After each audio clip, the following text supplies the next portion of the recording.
Hi! Ako si Benj! At ako naman si Lovely. And this is Benly the Podcast Stories! Vlog. Okay mga kapitbahay, Okay, mga pangga. nagbabalik na naman po tayo dito sa Ano ba yan? Benly. Ulitin mo naman, mahal. Okay mga kapitbahay natin dyan sa taas, sa baba, sa kaliwat, kanan. Hi, mga pangga. Nagbabalik na naman po tayo dito sa Benly the Bangay Stories. At after how many weeks and months of waiting, it's finally here! Ang anong Finally wala here. pa. Kumbaga, nasa third year. Wala pa finally year. Baka kala nila lumabas na si Liam. Paano lalabas? Andyan pa nga oh. 37 weeks and 3 days. 2 days na po ako. Kaya ngayon lang namin naisipan, actually 1 month ago ko pa naisipan mag-what's in the baby bag. Pero What's siya, in the hospital bag? hospital bag. Pero siya ngayon, eto. Ngayon lang mga pangga kasi grabe yung katamaran ko. Tapos hirap na hirap ako sa mga bagay-bagay. Kumilos, ganyan. So pagpasensyahan nyo na buntis. In short, lagi siyang Hindi naman ganyan lang. Kumbaga lagi lang ako nasa kama. So anyway, eto na ang bag ni Baby Liam. eto na. Wow, di ba?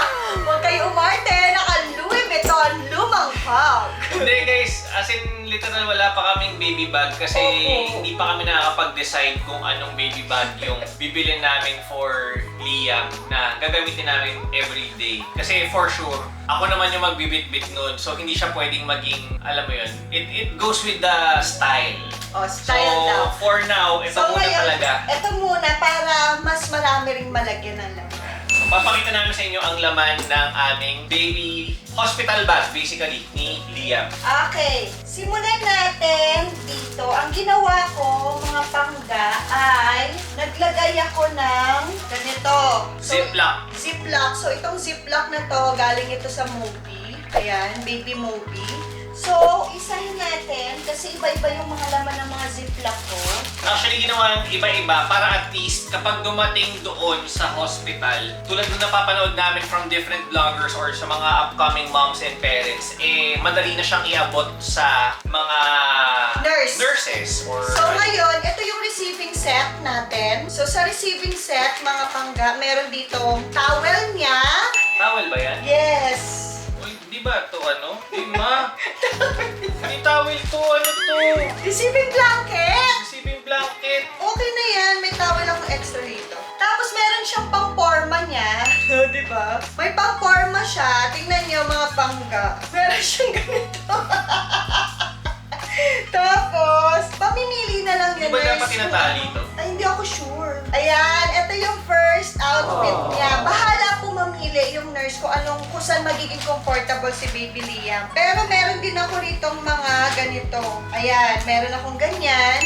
Tapos meron akong pajama niya. O, di ba? Ang liit. Tapos kompleto na yan. May mittens. Ay, sorry, Dad. May mittens at saka may Pang shoes. pang-shoes niya.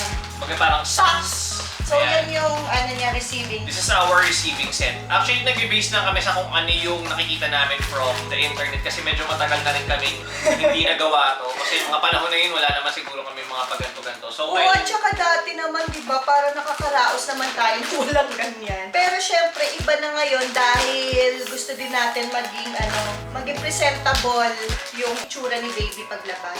So, ito naman yung mga swaddle. So, lahat ng to swaddle. So, itong swaddle na to, ito naman ay galing to saan nga yun?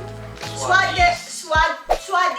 Swaddies. So, itong swaddies na to, pwede ito maging towel niya. So, hindi na ako nagdala ng mga towel na sobrang dami kasi hindi naman magagamit. Tapos ito, swaddies din to. Ito yung mga easy access na ano na lang. Yan, ipapasok Lalagyan lang yung siya paa dito. niya Yan, di ba? Tapos igagano na lang yan, titiklop na lang yung ganyan, ititiklop nyo na lang siyang ganyan, tapos ganyan na, di ba? Madalian lang. So again, thank you so much Swaddy's PH sa mga binigay nila for Ito baby naman Liam. si Hollow Slip Sock. Hollow Slip Sock naman to. Ganun din to, papasok lang siya dito. Grabe no, sobra. Dati nung panahon kasi ni Nathan tsaka ni Ikay, ano lang yan eh, puro lampin lang yung mga yan, di ba? Oo, di ba? Wala namang ganito. I mean, hindi naman lampin, yung kulay puti lang na ganun lang talagang malaki. So, Siguro- this is new inventions Siguro, kasi. babe, ng mga panahon na yun din kasi wala tayong ano eh. Sa totoo lang. Kasi dati naman mga pangga, nakasurvive naman ako sa Divisoria lang. Malaking Ano naman? bagay yun sa Divisoria. Hindi, tsaka pwede pa rin naman. I mean, depende sa inyo. Kaya lang kasi mga pangga, medyo nahirapan na rin ako mamili doon ngayon. Lalo na nagkaroon din ako ng pag-bed rest. Kasi lowula yung placenta si Mami. Next, ito naman yung mga lampin niya. Ayan, mga ilang pirasong lampin lang to. Pero nagdala rin ako, babe, ng ano ko, pang takip. Yung nursing Nursing something, parang cape. ganun. Parang. Tapos, mga mittens, gloves, and hat niya. So, hindi ko alam kung papayagan na to ng ano. Papayagan na to ng hospital, pero gusto ko sana pogi yung kanyang ano, socks. Ayun, ang ganda ng socks kasi, di ba? Ang Pareho cute. sila ng daddy niya. Small. Small.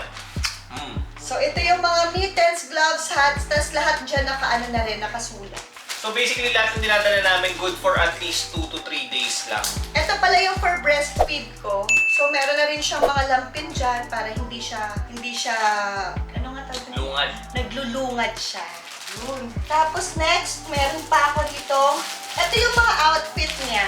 So, ito ay 8 sets ng clothes niya. Iba-iba yan. Isa to sa mga unang binili namin, damit talaga. Wala kaming unang-unang binili kung hindi yung mga damit niya. So yung mga set-set na kagad yung binili namin. Gawa ng excited ako. Oo, sobra. Isipin niyo 5 months pa lang, 6 months. Namimili na siya, eh sabi ko, wag muna. Kaya lang syempre, ayoko rin pigilan yung kanyang excitement. Kaya namili na kami. So mga pangga, ito yung mga pwede ninyong gawin kapag kunyari, nagre-ready pa lang kayo ulit or kaya mga first time mommies kayo. Ang gagawin nyo lang, naka-ziplock, tapos nakasulat, naka-indicate kung ano tong para saan to. Kunyari yung mga mittens niya. So usually, ang baby naman pag normal, 2 to 3 days lang sa hospital. Tapos pwede nang lumabas. So, wag din sobrang dami kasi mas madali naman kumuha kaysa sa ang dami-dami nating bitbitin. Kasi syempre, hindi rin tayo Pero it depends. It depends dun sa situation kasi baka mamaya yung lugar kung saan kayo manganganak ay malayo from your house. So it's not convenient. Kaya yung iba talaga, Okay. marami nang dinadala, nilalagay na lang sa Pwede kotse. rin naman. So, iba-iba. So, ito naman, mga mga jumbo pads. So, meron akong dalawa. Itong cotton balls. At Cotton saka- balls from Baby Moby. Ayan. At saka itong ating jumbo pads. So ito, in case lang na ito ang mas gagamitin ko para mag-wipe ng kanyang poops. Yes. Actually, depende talaga yan kung saan kayo mas comfortable. Kung sa cotton balls or sa pads. Depende talaga. Yung iba naman gusto is wipes yung ginagamit. So it Oo, really which is depends. meron din tayong wipes from Sensitive Cycle and itong organic baby wipes. So maraming nagpadala sa akin ng wipes. So checkin ko pa kung hindi naman masyadong sensitive yung skin ni Liam. So kahit anong wipes siguro pwede. Yes. So, ang dami po nating wipes. Iba-iba to. Pero dalawa lang yung dinala ko kasi sobrang dami na pagtatlo na. Tapos, syempre, diaper niya. Itong diaper niya from Apple Crumpy. Ayan. So, ito yung size small. Yung size small nila is 3 to 6 kilograms. So, ngayon ako ay 37 weeks. Si Liam ay nasa 2.7 kilos na. So, saktong-sakto tong diaper na to. Kaya hindi na siya pwedeng lumamo ng sobra. Tapos, eto din, sineperate ko na yung lahat ng mga kailangan niya. Nandito ang mga baby lotion niya from Nature to Nurture. Mga fragrance free. Kasi sobrang dami talaga nagpadala sa amin. Thank you so much sa lahat ng mga tumulong sa aming pregnancy journey. So, meron tayong cotton buds, meron tayong shampoo, meron tayong pang rashes from Tiny Buds, meron tayong body wash from Buds and Blooms. So, iba-iba talaga ako. Iba-iba yung brand ko kasi hindi ko pa alam kung... Ano yung magiging hiyang para sa kanya. Pero we're just so thankful sa lahat na nagbigay kasi at least we could try different things na ano man yung magiging hiyang talaga for Liam. And syempre, para sa amin din, kung ano talaga yung una, budget-friendly para sa amin and gusto namin talagang siyang gamitin and all. So, talaga magbabari siya. Tapos, wala pa akong alcohol pero naka-note naman na yun. Alcohol na lang yung kulang ko. for Kailangan Liam. ay Ay, isoflurane. 70% isoflurane. 70% para sa kanyang pusod. So, yun na lang ang kulang ko. Pero, ang sabi naman sa amin ng pedya niya, which is, shout out kay Doc. Doc Vincent Sia, Vince Sia. Ano tawag sa kanya? Tito Vince. Tito Doc. Tito Doc. Ayan. Hi! Shout out kay Tito Doc. Yun po. Meron siyang clinic pala sa Live, ano yun? Aesthetics. Live Aesthetics. Live your life.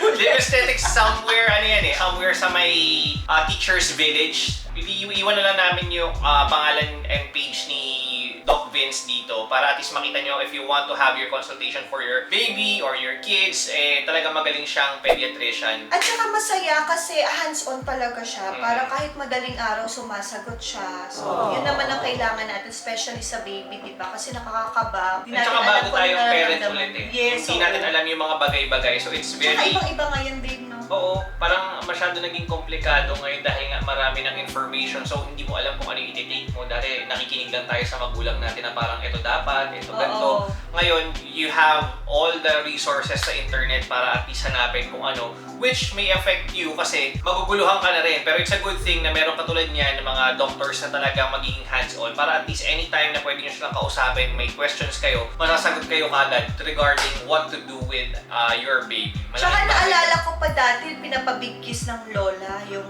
tiyan, di ba? Pero ngayon bawal na daw yun. Hindi ko rin alam kung bakit, pero mas mabuti na yung sumunod na lang tayo sa kung ano yung dapat ngayon. Alam mo yun? Yeah. Baka kasi magka-problem pa. Tapos may mini pouch si Liam. So, nandito yung kanyang comb. In case lang kailangan ng comb. Meron na siyang comb. Tapos, meron din siyang thermometer. Gusto ko sana yung thermometer na kahit natulog siya. Kaya lang, wala pa nagbibigay. Hindi, pero mas gusto ko kasi yung tinutusok na gano'n. I mean yung iniipit kasi mas parang ano siya, mas traditional siyang gamitin. At saka yung kanyang kapag ka bumara yung nose. Ganun. Actually, dinala ko lang naman to in case lang naman na kailangan nila. Pero meron na rin kayong yung mga nail clipper niya, yung mga nail file niya na parang Yes. for safety ng So, nawala ng battery. Bumabalik tayo ngayon. Ayan. So, ito pa lang yung alam namin na kailangan niya. So, kung kayo po ay mga mommies lang, nakakapanganak lang, pwede po kayong mag-comment kung ano pa po yung kulang habang hindi pa po ako nanganganak para mailagay na natin Hindi dito. pa siya nangingitlog. Yun yung term namin ngayon. Oo, hindi pa ako nangingitlog. Kasi ang sarap pakinggan eh. Para akong hayop. Para siyang mother hen. So, ngayon, balik na natin ito, mahal. Ayun, nakapag-ready na rin kami ng aming mga bag. So, ready to go na yun. Hindi pa pakita din natin ito. Ito po si Baby Liam natin. Ayan siya. So, ngayon, dadalhin ko to para makita natin yung 4D niya versus yung real. O, ganun, diba? So, ako naman, next ko naman yung what's in my mommy's bag. So, yan. So, kompleto na tayo. Nalalagay ko na sa kotse. Yes! Yung akin naman, Dan. So, ngayon, ako naman ay bilang mangingitlog. Ito naman ang bag ko. Huwag kayo umarte. Gucci, Gucci, Gucci, yaya. Dada! Itong mga bag na to kasi mga binibenta namin. Ginamit muna namin. Hindi, actually matagal na itong bag niya na to. Ayan, so meron ako rito mga undies. Mga pang-mommy undies. Underwear. Ganun din, meron din ako mga ziplock. So, papakita ko sa inyo yung mga ziplock ko para makita ninyo. So, meron ako 3 sets ng damit. Ito yung mga damit na pwede kayo magpa-breastfeed. So, meron siyang butas dito sa side para igaganon nyo na lang pagka kailangan ni baby mag-breastfeed. So, 3 set. 3 set lang kasi most of the time kapag nag-labor naman, naka-gown siya, hospital gown. So, after, dun niya pwedeng gamitin yan. Meron ako rito mga maternity or nursing bra. Ito ay from Mama's Way. Mama's Way. Mama's Way. Lahat to ay Mama's Way PH. So, lagay na lang natin dyan. Tapos, meron din ako dito para lang kapag kunyari grabe yung milk ko. So, meron tayong breast pad. Tapos, meron tayo dito ganito. Hindi ko matandaan kung saan to eh. Pero, in case lang na nagka-clog yung ating milk. So, lalagay mo dito para medyo mainitan siya. Aside dito sa mga undies, meron na rin ako, bumili ako ng parang, alam niyo yung parang ano siya, pakita ko sa inyo, bubuksan ko yung isa. Ganito siya, oh. Diaper. Diaper siya na para kapag ka Di ba after natin manganak, grabe tayo mag-bleed. So ngayon, ito yung feeling ko mas magandang gamitin kaysa sa pads. Kasi baka mas mabilis mapuno. So meron ako nito ilang peraso to. 4 siya, 4 per bag. Pero nagdala pa rin ako ng extra. Which is, ito, hindi kami sponsored ng brand na to, pero mga overnight panties. Ayan. Ayan. Nahanap lang namin sa... Pwede nyo rin yan ipagamit sa mga daughter ninyo pag malakas mag-mens yung inyong mga anak. Tapos next, towel. Di kami sure kung may towel ba sa hospital. May tuwalya ba dun? Siguro naman. Tuwalya sa hospital? Anong hotel? Tapos, ito po yung gamit ko sa aking belly, sa aking skin. In fairness, hanggang ngayon wala pa rin akong stretch marks. Hindi ko alam kung dahil ba rito sa oil na to or baka dahil din sa aking skin, elasticity ng skin ko. Ibig sabihin, hindi ganun kanipis para magkaroon agad ng stretch marks. Tsaka feeling ko na-extend na rin kasi before dahil second Oo, period dahil na. second fiesta. Tapos, may extra pa akong breast pads na washable pero baka hindi ko na to dalhin kasi hindi ko sure kung grabe ako mag-produce ng milk. Pero meron naman ako mga breast pad na dinala. So, i-cancel na muna yan. Tapos, breast milk storage bag. Nagdala na rin kami nito kasi baka malay nyo, di ba swertihin, marami akong mailabas na milk for Liam. So, naglagay na rin ako niyan. Tapos, toiletries. Ito yung toiletries namin, mag-asawa. Actually, magkaiba kami ng bag para hindi na kami maglilito-lito. So, meron akong baby wipes from Unilove. Tapos, bumili ako ng mga ganito, mga on-the-go na mga... Hirap na siya magsalita talaga. Ano nga tawag dito niya? Travel... Containers. So, meron akong body wash. So, this is my body wash. Tingnan nyo kahit hindi ko walang pangalan, kabisado ko. Ito yung aking shampoo. Ito yung shampoo ng asawa ko. Ito yung aking pantanggal ng makeup. In case yan yung water. Micellar water. Kailangan din natin ng panali, mga mami, para hindi na-iistorbo kapag tayo ay nagli-labor. Tapos, conditioner. Tapos, hindi na ako nagdala ng lotion. Gawa ng meron naman akong oil. So, yun yung ginagamit ko. Pabango. Para mabango tayo after mga anak, syempre. Tapos, facial wash naming mag-asawa. So, itong akin, ito sa kanya. Medyo aware naman ako. Syempre, toothbrush, toothpaste, yun lang. So, kailangan natin ng toiletries. Tapos, pala, buti na lang talaga. Magdadala din ako ng bidet na manual kasi pala, sa hospital, hindi natin alam kung gaano kalakas na yung pressure ng bidet doon. So, syempre, tayong mga mommies, after nating mga anak, baka tahiin tayo or what, ito medyo napipress natin ng dahan-dahan according sa kaya lang natin na sakit. So, ayan siya. So, meron akong disposable. Ano lang to, nabili lang namin to somewhere down the road. Hindi, sa Lazada lang to, mga nasa 100 or 200 pesos. So, ayan. So, meron din yan sa Shopee, kung saan man. So, yan. Ay, ito pa pala! Ito, from Carry On Baby. Carry On Baby PH, thank you for this. This is my... Ano tayo sa'yo na din? Kakalimutin na ako. Basta yung belt, yung Yung ano bang belt yan? after Ayan. mga anak. So, ayan siya. That's made in bamboo yan. So, yan ang Sinubukan niya na sa akin to. Okay siyang gamitin. para lang din agad-agad bumalik yung ating muscle. Hindi ko alam kung ano talaga siya, pero yun talaga ginagawa ng mga mommies. Nagbe-belt after mga anak. So, para din siguro yung flow ng blood natin lumabas agad. So, ito yung bag ko. Yun. Ako yung bag ko, wala naman laman yan. Damit lang yan, hindi niya naman kailangan. Pero kailangan din, ang importante, dalhin natin yung ating mga papers. Yes, importante yung mga papers na kailangan yung dalhin.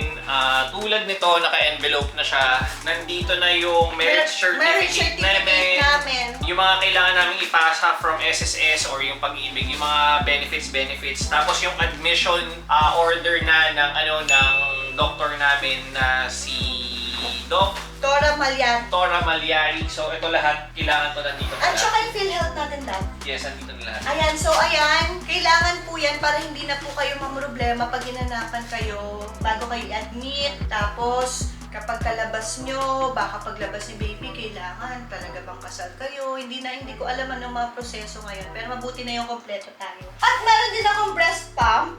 Ito ay galing sa Super Mama. Super Mama. Super Mama, thank you so much. So, itong Super Mama, ito ay, ano siya, hindi nyo na kailangan, ano nga tawag sa ganun, babe? Yung hindi mo na Hindi kailangan na. saksak. Automatic na siya. Hindi nyo sasaksakan. Hindi na sasaksakan. Yung ano ba, yung kahit na saan ka pwede mong dalhin. Kunyari, yung speaker mo, wala ng wire. Basta wala na siyang wire.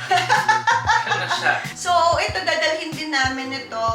Ano lang, pipicturean ko lang at saka makakapag-thank you lang ako dito. Ayan, ganyan siya, oh. Para kapag kunyari, hindi nag-breastfeed si baby, tapos kailangan kong maglabas ng milk. So, ito siya, super cute. Kailangan na natin siya i-charge. Yes, super cute nyo. Super Mama, thank you so much. Pero feeling ko mag-charge naman namin ito sa hospital, so no Ayan. worries. So, ayan, dadalhin din namin to.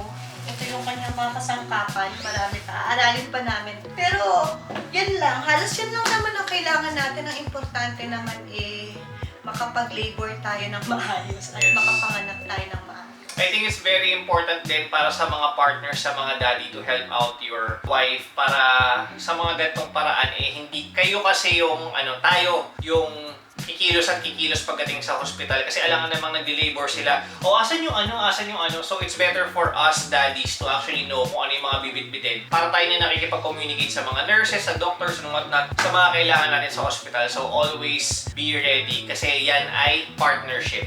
Yes, and gusto ko lang i-take yung opportunity na mag-thank you sa'yo. Yeah. Nagdrama pa, no? Hindi. Nagdi-thank you lang ako sa asawa ko kasi sobrang hindi ako nahihirapan sa pregnancy journey. Hala! Pregnancy journey ko. Tapos sobrang saya nung pregnancy journey ko. Tapos parang laging daddy. Alam ko minsan natutuliro na siya. Pero parang yun yung way ko para at least yung masabayan niya ako. Hindi para ipaalam sa kanya ng babe, nahihirapan ako. Pero para lang din kasama kita sa mga nangyayari sa akin. So, sobrang saya lang kasi lahat ng to inalam niya, lahat ng mga gamit ni Liam inalam niya. Yung parang ako ay mangingitlog na lang. Yes, ako rin kasi aminado ako yung sa unang baby ko, yung panganay ko, si Nathan, hindi ko kasi nagawa yun. I was studying and to be honest, I was kinda selfish that time na iniisip ko lang yung sarili ko. So, hindi pa talaga ako daddy mode nun. And ngayon kasi, nung sa pregnancy na nalaman kong buntis ang aking asawa, malaking bagay sa akin na I want to be present dun sa moment na yun kasi hindi ko yung nagawa sa unang anak ko. So, this time talagang minake sure ko na bumawi. After nung project namin na linlang sa ABS-CBN na ipapalabas online, talagang nag-stop ako tumanggap ng mga trabaho and I just wanna give a shout out kay Ate Karil from Viva, yung handler namin. Maraming salamat sa pag-iintindi sa akin dahil talagang I want to be here para sa family ko and sa mga posing namin sa Viva. At saka masaya lang din kasi mga pangga ngayon, alam ko nag-work hard kami pareho bago dumating tong pregnancy namin. Pero masarap sa pakiramdam na ngayon naka-VIP na ako na hospital. Kasi konting kwento lang about dun sa panganay na anak ko. Na sobrang nag-suffer ako sa panganganak kasi wala akong kapera-pera. As in, nanganak ako ng donate lang ng dugo. Wala pa rin naman po masama. I mean, kung yun lang po talaga yung kakayahan natin, wala tayong magagawa. Pero doon siguro rin ako, babe, na motivate na parang sa next ko na panganganak, parang hindi ko man gusto ko mag-St. Luke sa totoo lang. Kasi parang dati, di ba, nung bata ko, I was 20 years old nung nanganak ako sa panganay ko. Tapos, parang alam ko lang na magandang hospital is St. Luke. So, yun yung parang nasa isip ko pag nanganak ulit ako sa St. Luke's, para ma-feel ko kung gaano kasarap na hindi ka sinisigawan. Kasi Kumbaga ano rin yun siguro it's a motivation for you na to strive harder. Yes. Na kung ano man yung pangarap na gusto mo makamit, makakamit talaga siya. And I think it's a good thing kasi pinakita sa atin ni Lord kung gaano siya kabait na hindi niya tayo papabayaan. Yes, Despite totoo. of, lagi naman ganun hindi naman lagi siyang smooth sailing Kapag kasama mo si Lord, hindi ibig sabihin parang smooth sailing na siya. Ibig sabihin lang, meron ka mga pagdadaanan before and paparanas niya sa'yo once na mas lalo kang naging malapit sa Kanya, mas lalo mo siyang nakilala and all, papakita niya sa'yo how good He is and bibigyan niya sa'yo, i-reward ka niya doon. So, I think now, gusto ko lang din magpasalamat sa asawa ko. Pareho kami nagdadrama ngayon, ang arte namin. Pasalamat sa kanya kasi she's been doing her best for about 9 months now na dinadala niya si Liam sa amin na hindi siya nagre-reklamo sa kahit She's always active. Nagtatrabaho pa siya kahit ayoko na. 3 months pa lang sabi ko ayoko na magtrabaho ka, gusto ko magpahinga ka. Pero she's still being there, being a mom to Krisha, to Kuya Nathan, to me as a husband niya. Very responsible and sobrang, sabi ko nga, grabe yung hard work na ginagawa niya. Kasi sometimes she feels useless dahil lagi lang siya nakahiga. Pero sabi ko, you are doing a very, very hard job right now dahil pinapalaki mo si Liam ng maayos. Tsaka ang saya lang din sa pakiramdam kasi mga pangga, after 16 years, malalaki na yung mga anak namin. So mga teenager na, alam naman natin pag may mga teenager na tayo, hindi na natin nakikis masyado. So parang ang sarap lang sa pakiramdam na mag-aalaga ulit kami. Magiging ulit kami, magiging parent ulit kami ng newborn. Alam mo yun? Ang sarap sa pakiramdam nung ganong ulit na journey. And gusto namin i-share sa inyo to. Actually, itong vlog na to mga pangga, hindi kami expect ng sobrang daming views, pero ito ay for for lifetime din namin. Yes, Memories, yes, na pwede naming mapanood, pwede naming papanood to sa kay Liam pagdating ng panahon. And syempre, pwede nyo rin panoorin para ma-inspire kayo na hindi laging ganyan ang buhay, hindi laging nandyan ka. Kapag ka talaga nag-seek ka kay Lord, kumbaga, naging obedient ka, you always pray, alam mo kung paano siya kausapin, walang imposible sa Yes, kanya. totoo naman yun. And it doesn't stop there. Kumbaga yung relationship kasi kay Lord, it's a continuous relationship. Yes. Every day, every single hour, every single second ng buhay mo. It's a continuous relationship. So, for me, the more you get to know Him better, the more you will be contented with life. So, ngayon, for some, siguro nakikita na parang, wow, ang bongga na. For some, sasabihin naman parang, wala, cheap, or kung ano man. Pero sa amin, we are so contented with what we have. And we're just so thankful kay Lord na binibigyan niya kami ng ganito. Despite of everything, meron kaming baby Liam na binibigyan niya sa amin. Yes. So, Sobrang napakagandang blessing to ngayong 2023 talaga. yes, and pinagpipray namin na meron pang isa by next year. Next year agad, di ba? Alam niyo na mga pangga, medyo sunod-sunod tong pregnancy journey. Yun ay kung ibibigay ulit sa atin. Wala naman po nakakaalam kung ano yung plano niya sa atin, kundi siya lang. Kaya yun lang mga pangga. I hope meron kayong natutunan sa mga bagong mga mommies chat. Mga mommies ha, kung meron pa akong mga kulang, kung meron pa akong mga dapat tanggalin na hindi naman kailangan na, pwede po kayong mag-comment para magawa po namin. And sobrang big help po yun sa amin. Lalo na baguhang parents ulit kami. Yes, sana tulungan niyo rin kami kung meron kayong mga suggest about parenting and everything. Malaking journey to para sa amin. As in, zero knowledge ulit kami. So, I hope you guys join us dun sa journey namin. Give us tips or if you want to know more about something na matulong namin sa inyo, let us know. And yun lang, maraming salamat sa panonood. Please do subscribe to this channel. Yes. And sana magkita-kita tayo sa next vlog. Again, ako po si Benj. Ako naman po si Lovely. And this is Belly the Pangga Stories. Bye! See you soon, Liam.